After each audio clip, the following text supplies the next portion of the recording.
લોક જાગૃતિ અભિયાન 2025માં તમામ લોકોનું હાર્દિક સ્વાગત છે। આજે ઘણી એવી નાની નાની બાબતો જે ઘણા મોટા અકસ્માતની અંદર કામ લાગે એ બારામાં ચર્ચા વિચારણા કરવાની છે। દાખલા તરીકે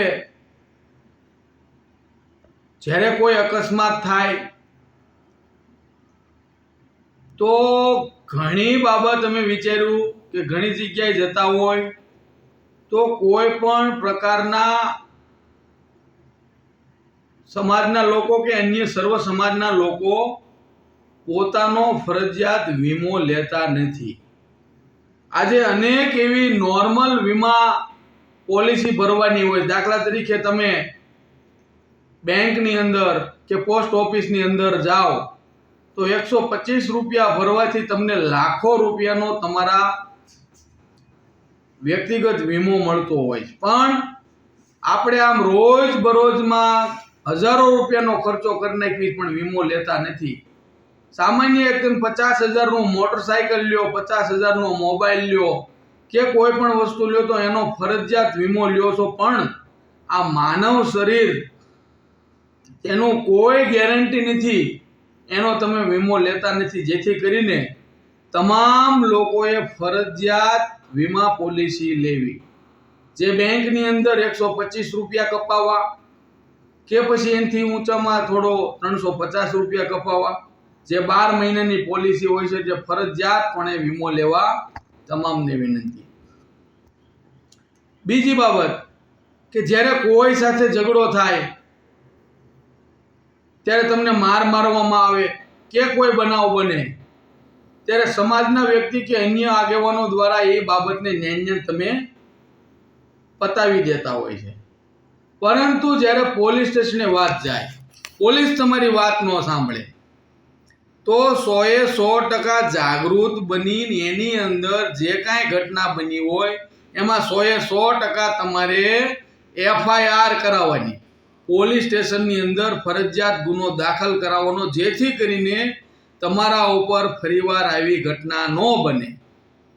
તમને ઘણીવાર એવી ઘટના બને જે માથાભારે વ્યક્તિ હોય, વ્યાજખોરો હોય, લુખ્ખા તત્વો હોય, ડરાવે ધમકાવે મારે અને તમને એમ કે પોલીસ સ્ટેશને જઈશ તો તને હું હજી મારીશ, હજી આમ કરીશ, પણ તમારે ડરવાનું નહીં। ફરજિયાત પોલીસ સ્ટેશને જઈને FIR કરવાની, અને કોઈ અધિકારી FIR લેવાની ના પાડે, FIR કરવાની ના પાડે તો અમારી સંસ્થાનો સંપર્ક કરવો। બીજું, આજ ફરજિયાત શિક્ષણની તો વાત કરવામાં આવે છે।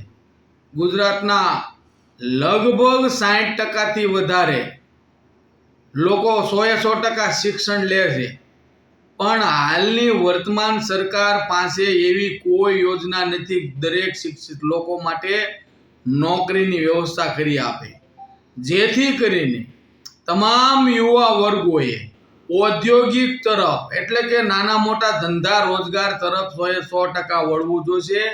એક બાજુ આ સરકાર જે રહી વર્તમાન સરકાર એ તમામ કચેરીની અંદર, તમામ વિભાગની અંદર પ્રાઇવેટીકરણ કરે છે। તમને તાજેતરનો દાખલો આપું, ગુજરાતની અંદર 5,600 શિક્ષકની ઘટ છે, પરંતુ વાસ્તવમાં આ લોકો કોઈ પણ પ્રકારની ભરતી કરતા નથી।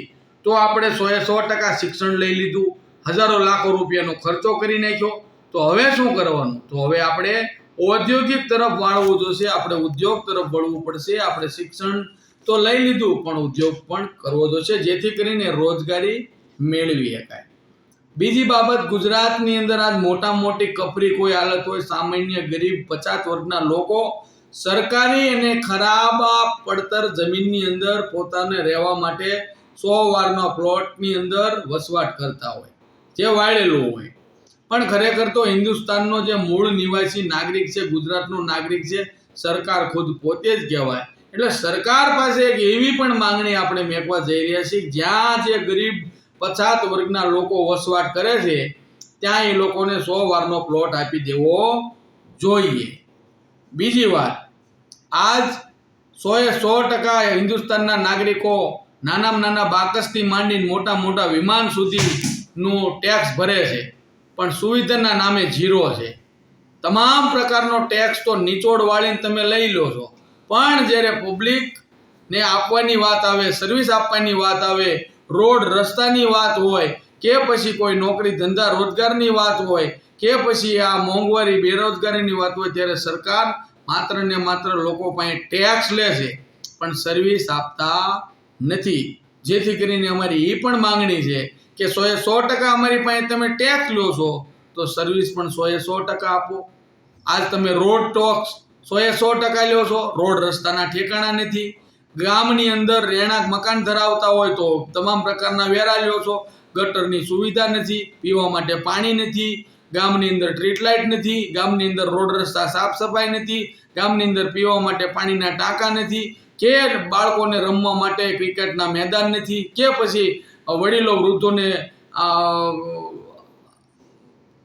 વસવાટ કરવા માટે કે કસરત કરવા માટે કોઈ પણ પ્રકારનું બગીચો નથી. તો તમામ બાબતે લોકો ટેક્સ તો ભરે છે પણ વાસ્તવમાં એને કાંઈ મળતું નથી. તો અમારી એ પણ માંગ છે. એટલે નાની નાની બાબતમાં જેમ વાત કરવામાં આવી કે કોઈ પણ પ્રકારનો બનાવ બને ત્યારે આપણા લોકો ફરજિયાતપણે એફઆઈઆર કરાવતા નથી. કોઈ પણ પ્રકારની ઘટના બને, લોકો મૃત્યુ થાય ત્યારે પીએમ કરાવતા નથી. કોઈ પણ પ્રકારના લોકો આવી કાંઈ ઘટના બને ત્યારે તમામ લોકો વીમો લેતા નથી. જેથી કરીને તમામ લોકોને અમે સમજાવીએ છીએ કે નાની નાની બાબતની અંદર ક્યારેક બહુ મોટી નુકસાની જતી હોય અને નાની એવી રકમમાં બહુ મોટો ફાયદો પણ થતો હોય. તો તમામ લોકોએ આ પ્રકારના નાની નાની બાબતનું ધ્યાન રાખી અને જીવનની અંદર ચાલવું જોઈએ. જય હિન્દ, જય ભારત, જય જવાન, જય કિસાન.